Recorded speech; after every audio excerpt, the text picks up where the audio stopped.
third phase of moon.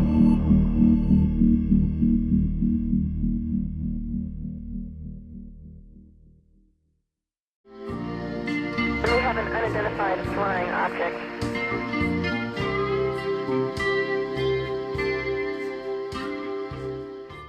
So that would be one definition. There's a second definition that I like to work on, and it's a little bit more subtle, and it goes like this. From the 1950s on, at least into the mid-80s, and it hasn't exactly stopped, when a contactee claims that he or she is in conversation with an extraterrestrial civilization, what is it that they say? Well, they say that we on Earth need to stop the testing of nuclear weapons. We need to disarm. We need to take the kind of political action necessary to defuse the bombs that threaten us with world war, especially nuclear war. And more recently, extraterrestrials are said to be telling our Earthlings that they're very concerned about the ecological health of our planet and that we need to take some responsibility for taking care of the life that is here on our planet. And these messages, to me, look a lot like the kinds of messages that the prophets of ancient Israel would have delivered. It's just that now they come from the mouths of aliens who are visiting us. And I want to say that's a good message. And I want to say that the quality of that message, namely that we should for world peace and for ecological health, that's a good message. So if I'm going to talk about UFOs being God's chariots, I think that's that second sense in which I would like to say, yeah, I think UFOs could be God's chariots. And to me, that's a little bit more important than perhaps the ancient astronaut theory. You know, one thing I take from the famous movie, The Day the Earth Stood Still. Okay, Earth, we have a 4.5 billion year history. The dinosaurs had their reigns for millions of years, and in that 4.5 billion year range, you know, Homo sapien is just such a tiny snippet of the time. And when ETs are coming here and telling us what we need to do to preserve the planet, to stop this nuclear testing and blowing up, not because I think the nuclear weapons don't just affect the planet. I think they affect the entire universe and possibly other dimensions, which is why I think they started showing up more en masse, but also to protect the other species. And one of the things in that movie, The Day the Earth Stood Still, is that the ET is specifically in this newer one with the Keanu Reeves, I don't remember his name, Klaatu or something. He said that, you know, this is not your planet. And that's a very good statement. That's right. We are just, yes, we live here, but we are just visitors. You know, we're the caretakers, the current caretakers, because before us there was, you know, other living organisms. There was the dinosaurs. Before that, for millions of years, there were the trilobites. Now it's the humans' time. So I think we're replaceable in that sense. If we screw this up, I think they are having a contingency of possibly repopulating it with these hybrids. And speaking of hybrids, what do you think about that? Do you think the reason they're making these hybrids is to upgrade our DNA, or do you think it's to help them, or do you think it's to repopulate Earth after we destroy ourselves?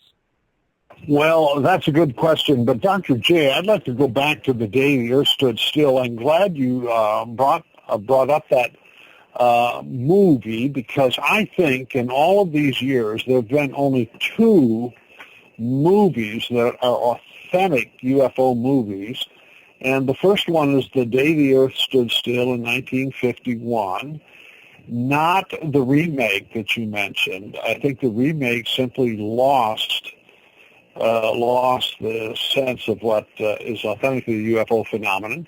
And the second one is 1977, Close Encounters of the Third Kind, with Spielberg as the director, and Spielberg said that when he began planning that particular movie, that he thought he was going to produce a sci-fi thriller. But when he investigated the UFO phenomenon, he said, oh, this is religion. Now, I trust Spielberg. He's got that sort of artistic sense. He gets an insight into culture. And most movies dealing with aliens tend to have the theme of a war between Earth and these other planets, and it looks like the Cold War between the United States and the Soviet Union just exported to space. But these two movies, Close Encounters and The Day the Earth Stood Still, the first one, fits the psyche of people involved in the UFO movement. And it's so important to see how in the first movie, which is a little bit more clear than the 1977 movie, the first movie, notice that Klaatu, who visits us from outer space, tries to get world peace on the part, and he tries to do it through bringing together the leaders of the various nations, the presidents and the kings and things like that. And that utterly fails, because the politicians cannot get their act together in behalf of world peace. So what does he do? Well, he goes to a second group, and these are the scientists. Know where he doesn't go. He doesn't go to the university. He doesn't go to the church. He goes to the scientists. Why? Well, the scientists are international. And if you may remember that great final scene on the mall in Washington where Klaatu is giving a speech and the scientists are sitting there in their chairs. They're of different races. They're men and women. We have Sikhs in their turbans. And what one of the messages is that science can bring the whole human race together in a way that politics cannot. Well, I see this as a reflection of what happened just 4 years prior, if you may remember. Not that you were there, but you may have read about it. Namely, that after the United States dropped the bombs on Hiroshima and Nagasaki to end World War II, that there was a big controversy about what should happen with nuclear knowledge, the knowledge of nuclear fission. And one proposal was that it would become internationalized, because there was a fear that if it wouldn't become internationalized, then we'd have a competition in an arms race. And Harry Truman said, no, we won't do that. And so this was an enormous failure on the part of our political leadership. And even though the scientists gave us the bomb, gave us the potential for self-destruction, they also are pictured in that movie as the potential saviors of the planet. And I think what's so important is that as the UFO phenomenon then winds its way over the next 6 decades, that one of the chief images that we get of the UFOnauts who visit us is that they look kind of like scientists. They're gray, and they don't have much emotion, and they go about their work as if they were doing research. In fact, how many abduction cases do we have, which includes the ones that you had just mentioned, the hybridization cases? But even before that, before the hybridization cases started in the late 80s, but prior to that, you had a number of abduction cases where Betty Hill or Sandy Larson, or these cases where the abductee would be laid out on a bench, and then these science-looking guys, aliens, would come and examine their bodies. Well, what are they doing? Well, it's some kind of research. And so this image has been built into the phenomenon all along, that in outer space, there's a more advanced civilization made up of scientists and technologists who are coming here, and you know what? maybe they can prevent us from destroying ourselves, and they're going to do it with their more advanced science and technology. Well, in the book, UFOs and God's Chariots, I try to develop this, and I try to describe it as a myth. It's not a myth in the sense that it's false. It's a myth in the sense that it embodies human hopes and dreams that go way beyond what politics can deliver, or in some ways even beyond what science can deliver. And in a secular society where we cannot believe in angels anymore, we think, oh, maybe advanced science and technology can replace the angels of old. But what's really going on, I think, is this frustration we have. We can't get world peace. We're constantly on the brink of self-destruction. Wouldn't it be great if the same science and technology that gave us the bomb could also defuse that bomb?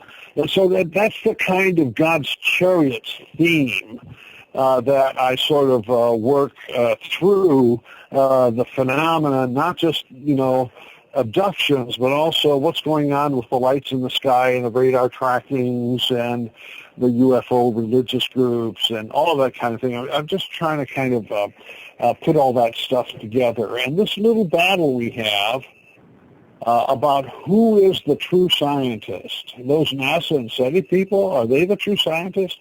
Or are the UFO nuts and bolts researchers the true scientists because they're more open-minded? And I think all of that is part of this grand phenomenon I call the UFO phenomenon. I think I talked too long there, didn't I? No, not at all. This is exactly what we want to get. This is the kind of information that we have you on for. And, you actually brought up a good point, and this leads to the next question. Well, it's actually two. I want to go back to the ETI myth soon, but will these visitors from an advanced civilization in outer space bring salvation to Earth in the form of more advanced science, technology, medicine, and ethics?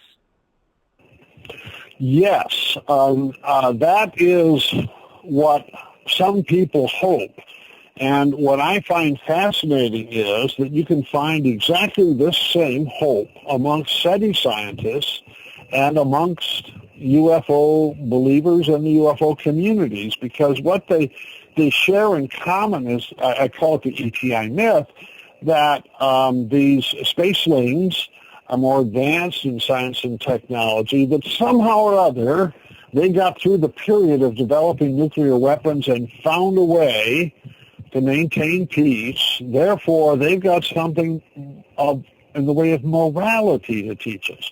They're going to teach us morally how to prevent ourselves from self-destructing, and that is the equivalent of salvation. Well, then if you add on top of it, and you'll see in so many UFO abduction cases where the Earthling will say, well, they're hundreds of years old. In fact, I don't know how old they are. It's almost like eternity, that through medical science, the spacelings have found a way to beat, if not death, certainly dying early. And so they're going to bring us, with science and technology, they're going to bring us things that previously were religious hopes. But now they're going to be scientific and technological hopes. And I just want to say you'll find the same structure of what I call this myth. It's not that it's false, it's just that it's not scientific in character. That UFO people will report basically the same hopes that you're going to get from the SETI people. And this goes actually back to something that I was about to say before we came into break last hour. I think one problem that science has now is they try to keep science just by itself. And in order to have, I think, a deep understanding with UFOs and everything else, you can't just, look at science. I think consciousness and your religious beliefs and your spirituality all come into play. And when they try to separate the two, I think that's where the problem is that's probably why they're not getting the answers they want, is because they're trying to separate something that's inseparable. And what's your take on that? Well, I would like to just elaborate on this fine point that you've just made and make two sub-points. One is it has to do with the scientific method. How is it that you go about doing research? And you have a limited number of questions.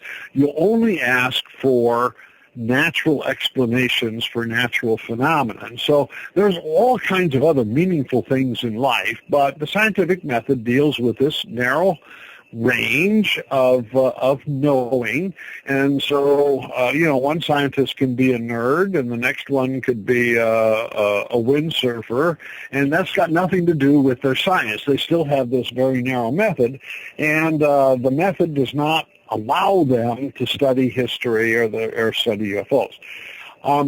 But then, and here's my second point that I want to build on your point, Dr. J, and that is that frequently when scientists try to draw a picture of reality, they smuggle discarded religious beliefs back into their science. They just kind of dress them up so that they look natural, but they are religious beliefs smuggled into their science, and then their science begins to take on grandiose visions and claims about our expectations for these very highly intelligent extraterrestrials who can do things with science that we would call miracles and all of that kind of thing, for which there is zero empirical evidence. And there's not even a good theory, let alone empirical evidence to support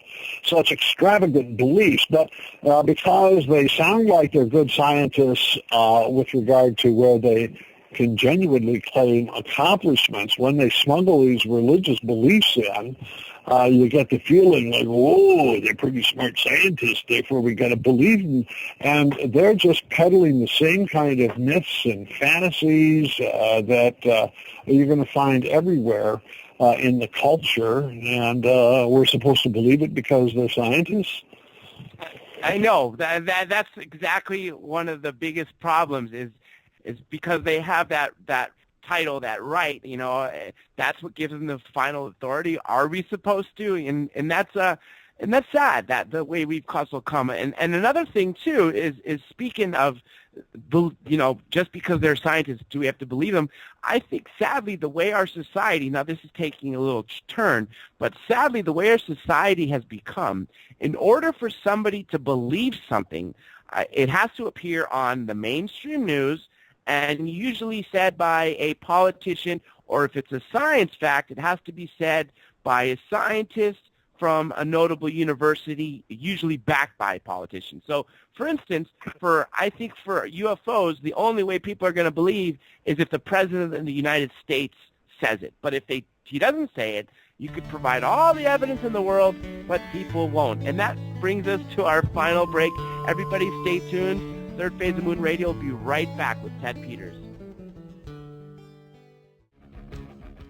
Welcome back to the final leg of Third Phase of Moon Radio. I'm your host, Dr. J, and we have been speaking to Professor Ted Peters, author of UFOs, God's Chariot. I'm going to let him do his plugins real quick, but let me give everybody some announcements. First, do not forget the contest, exclusive Revolution Radio Third Phase of Moon contest. You will be earning up to $4,000 in prizes in forms of tickets. One ticket per week for 8 weeks starting next week. All you have to do is go to contactinthedesert.com/third phase of moon and put your name, email address, and your name. If you're a winner, your name will be announced right here live on our show. Also, if you've captured anything amazing, please send it to us via Skype or Facebook at Third Phase of the Moon. And do check out the YouTube channel. There are over 1,000 UFO videos, plus several of our old radio shows from this with lots of great footage. And also do follow us at Facebook, on Twitter at Third Phase of the Moon. And you could also follow yours truly at Dr. J. Andy Elias with an I. Now, Mr. Peters, I want to give you a chance to tell people about your book, where to find it, and about your site before we get cut off from the show. Go ahead, Mr. Peters. Well, thank you, Dr. J. The book is called UFOs, God's Chariots, as you've mentioned, and New Page is the publisher, and yes, Amazon, Barnes & Noble, and the other suspects, of course, all have it available. My website is called tedstimelytake.com, but it doesn't deal strictly with UFOs. My larger field is the relationship between religion and science. And that's mostly the kind of material you'll find there. I have a number of theological briefs, on various topics. And an item that I don't think we've mentioned but could be of interest to some of your listeners is the Peters ETI Religious Crisis Survey. It raises this question that what would happen. And actually, Dr. J, you raised this earlier with reference to President Eisenhower. What would happen if we had confirmation or gained confirmation that there is an extraterrestrial intelligent civilization? What would happen to our culture, our social structures, etc.? And specifically, what would happen to religious belief? And in this study, and I summarize it briefly in the book, but it's online, the entire study with all of the data, I asked people in a survey if we could confirm the existence of extraterrestrial intelligent creatures, how would this affect your own religious beliefs? Would you face a crisis? Would your religious beliefs collapse? And actually it wasn't to my surprise, but I think it'll be to the surprise of many. Overwhelmingly, we're talking about 90% plus of the respondents said, no, my faith, my religious beliefs would not suffer a crisis. Either they were neutral or they were quite affirmative of the possibility. Had one Protestant say, I'd share a pew with an alien any day. I love that one. When it comes to Roman Catholics, mainline Protestants, and evangelical Protestants, which in this case includes fundamentalists, all of them were just about the same, 92%. Are saying, no, I'm not going to have a problem. When it comes to the Buddhists and the Mormons, it's like 100%. I mean, there wasn't a single Buddhist or a single Mormon who said that they would have some trouble with this item. We didn't have enough Muslims and Hindus to be statistically significant. Nevertheless, we got comments from those who responded to the survey, and we got the standard comment, this universe is really big, there's no reason for us to think that our little planet is all alone, and a couple Muslims said, I'm sure that Allah wants more than just us earthlings to glorify God. So let me just say that this was so overwhelming, and the data is there for anyone to look at. Now, let me just add an interesting caveat.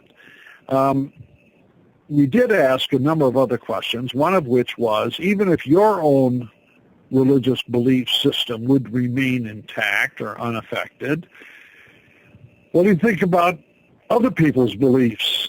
Well, there was a little bit more anxiety registered on that question than on the first question, maybe about 10% change in those who responded to that. That is to say, another 10% a little bit worried about somebody else's belief system, not their own.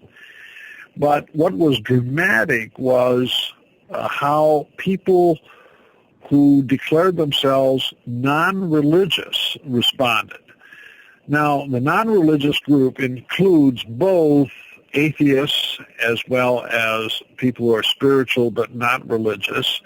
And I think if I were to do the survey again, I would probably cut that group in half and distinguish them. But these are self-selected, non-religious people. And on the question, what do you think would happen to other people's religious beliefs? The majority said, I think those religious people would face a crisis and, in fact, their religious belief system might collapse. So it became quite clear that those who are worried that there might be a collapse of religious beliefs are the non-religious. The religious people don't think that about themselves, but the non-religious people think that about those other religious people. Well, at any rate, that's the study.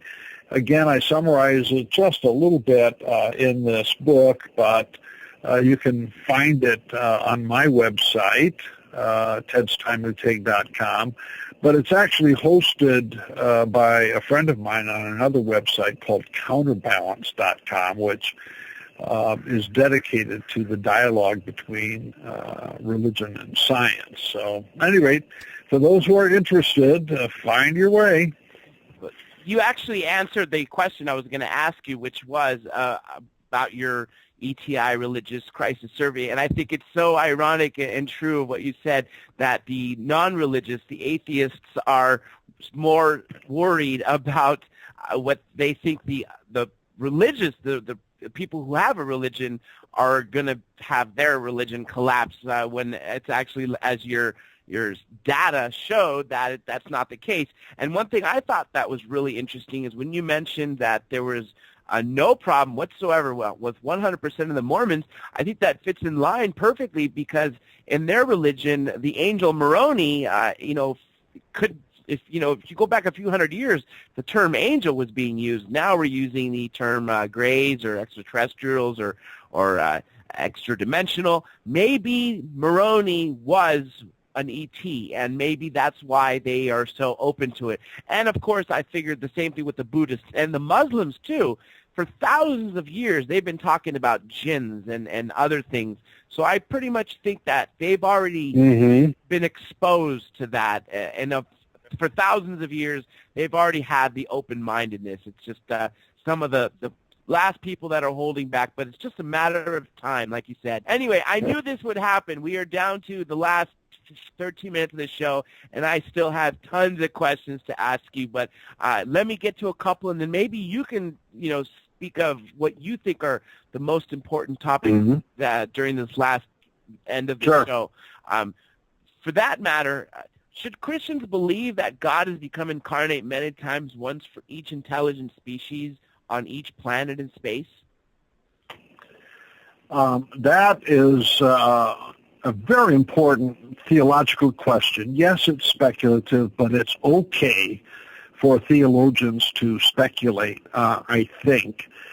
And the issue is not a new one. We get it already in the 16th century. The issue was raised, actually all through the Middle Ages. The question of intelligent life on other worlds was debated amongst theologians. And Philip Melanchthon, one of my ecclesial ancestors, a reformer in Germany, said, no, there are no extraterrestrial lives because we cannot imagine Christ going to other planets. So it's important to note that it's not a new question, and I mentioned Vatican Observatory, Jesuits a little while ago. Once in a while they get talking about this one as well. So this past spring, I guess we're still in spring, aren't we? In Berkeley, we had a seminar, and within this seminar we actually debated the issue, and we created two sides. One side would be saying that God would provide an incarnation for each and every intelligent species on different planets. That'd be the multiple incarnation theory. Then the other side said no, that God's incarnate work in Jesus Christ here in the history of Earth suffices for the whole cosmos. And then we tried to muster theological arguments that would support each of the two positions and went back and forth. And one of the things that we teased out of it is this, that your answer has to do a little bit with what you think the purpose of God's incarnation is. If you think the purpose is basically revelation, that is to say that in the incarnation in Jesus Christ, we learn something that has always been true about God, namely that God is gracious. God creates the universe out of love. God has promised a redemption of all that is in creation, and in this case it would be universe-wide creation.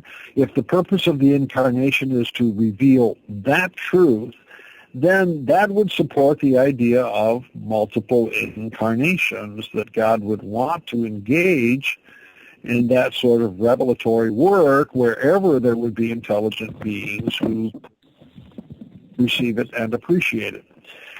The other position, the one that says, oh no, one Jesus Christ is enough for the whole cosmos, seems to imply that what is important there is the work of Christ, what Christians frequently call the atonement, the achievement of salvation, that somehow or other God's work in Jesus Christ changed the nature of reality, an ontological change, to use a philosophical word, and that now, because of this act, that the whole of the physical world is open for renewal, open for the new creation, open for the kingdom of God in a way that it wouldn't have been without. So if that is the reason for the incarnation, then it wouldn't matter which planet it occurred on, just so it occurred somewhere. Anyway, I just want to report that we went back and forth and debated on this. We had our students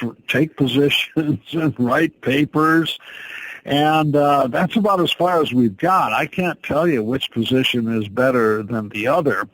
I can report, however, that there are critics of Christianity, and I'm thinking here of Paul Davies, a colleague and a friend at Arizona State University, who's a physicist and an astrobiologist and highly respected in the field of science and religion. And Paul insists that the idea of multiple incarnations is absurd, that we'd have to have a planet-hopping Christ that races around the universe. I don't find it absurd, but Paul does. And when I tell him that I've run this survey, actually he's looked at my survey materials, and we find that Christians, just right along with other religious people, seem to have little or no, relatively little problem with the prospect of extraterrestrials. Paul insists, well, they might have answered the survey that way, but when push comes to shove, we'll see that their faith is not strong enough to tolerate it. And the reason is that they can't answer this question that you just asked about one incarnation versus multiple. And I'm just reporting here that's where the conversation is going, and we keep dancing to this music. And I think one of the tasks of astrotheology is to explore this. I don't know exactly what the right answer ought to be, but it's a good time for us to be asking questions like this. Agreed. And, you know, with your colleague, Paul, I think that's the issue is it's divided. You know, some people, like you said, believe that what is a Christ-like figure going to hop from Earth to Earth-like planet to another one. Well, what's to say that there isn't, God being on every planet and a Christ figure being on every planet at all times? I think that is not too far-fetched at all, and I tend to fall on your side, and so do many other people. And now I want to go back to something that was mentioned earlier, because this was something that came up in one of our roundtables and also in one of the shows. Some people believe that the belief in UFOs itself is a form of secularized religion. And I wanted to ask you that because obviously there was that cult in 97 that killed themselves for following that comet. I forget the name of it. If you remember, it wasn't Halley's comet. Hale-Bopp. That's right. That's right. The ironic part is, though, they said that there was a UFO in its tail, right? Well, guess what? Yes. Within days of that happening, what occurred? The Phoenix Lights. What if really they were onto something? Now, I don't agree that they, had to commit suicide, wear Nike shoes, and carry pocket change for a toll. But what if they were onto something in the sense that there was a craft in the tail? Because sure enough, days later, there appeared this mile-wide craft that crossed over the Phoenix, for that matter. So anyway, I just want to go back to this. What do you think of people grouping the belief in UFOs as a religion? Thank you for that question, Dr. J. It's a good one. I'd like to describe three aspects of the UFO phenomenon. The minimalist would be if you see an unidentified light at night or a flying saucer following your car as you're driving down the highway. I don't see anything religious about that. It may be strange, it may be exciting, etc., but it's just a strange or an anomalous experience. It's hard to explain. So there's no religion involved there. But secondly, with regard to this larger culture, a sort of mental set, what I call the ETI myth, that you see in the movie The Day the Earth Stood Still. You see it in the contactees of the 1950s. You see it in Close Encounters of the Third Kind. These are the places where it comes to articulation, but in general, it's a secular form of religion. As I said earlier, it looks kind of scientific, but built within it are all these hopes and expectations that science and technology will save us, and if earthly science and technology can't do the job, then a heavenly one that drops down out of heaven is going to do it. So at that particular point, it is looking like a religious phenomenon. Spielberg saw that when he made his movie, and I've never met him, but if I did, I'd pat him on the back because he had that insight. Well, then the third group that you mentioned, the two, Bo and Peep, actually, they called themselves Heaven's Gate when they committed suicide. I actually communicated with them when they began in the early 1970s when I wrote the first edition of UFOs, God's Chariots. I even quoted my personal correspondence with them. I had no idea when I wrote the first edition that this was going to end up as a suicide cult. But in this case, you really do have a religion that turned idolatrous. Bo and Peep originally thought of themselves in biblical terms. In terms of the book of Revelation, they called themselves the Two. They got that from chapter 11 of the book of Revelation. It was sort of a quasi-Christian cult, but it morphed into a suicide cult, and one of the reasons for the transition in their doctrine was they had a low opinion of the body and a high opinion of the disembodied soul. And when Hale-Bopp came, they thought at that time Applewhite, the man, was still alive. Nettles, the wife, had died. Applewhite said that there's the UFO. Now what we're going to do is we're going to get rid of our bodies and our souls will travel up and get into that UFO, and that will take us to paradise, which exists on another planet elsewhere in space, and so that's the reason for the suicide. I want to say that's a bad thing. I think it's idolatry in the sense that they invested their ultimate concern in the finite delusions of this man named Applewhite, who had put together this kind of concocted worldview. So I want to say that relatively few of us are that extreme, but in terms of the larger culture, and this is one of the points I want to make in my book, those religious elements are present in the UFO phenomenon in a disguised way, and they become visible in an extreme case such as the Heaven's Gate suicide, but they're there in a more latent form, somewhat disguised form all the time, and that in itself is not necessarily unhealthy. It's just that I think from time to time we need to pick through and just see what might be going on. Mr. Peters, we are out of time. Any last words before we get off? We got about 10 seconds. Well, I just want to say thank you, Dr. J, for pressing forward on this important subject matter. And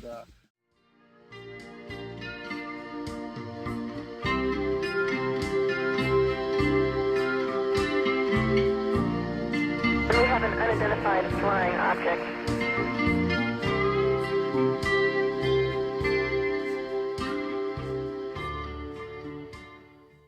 Third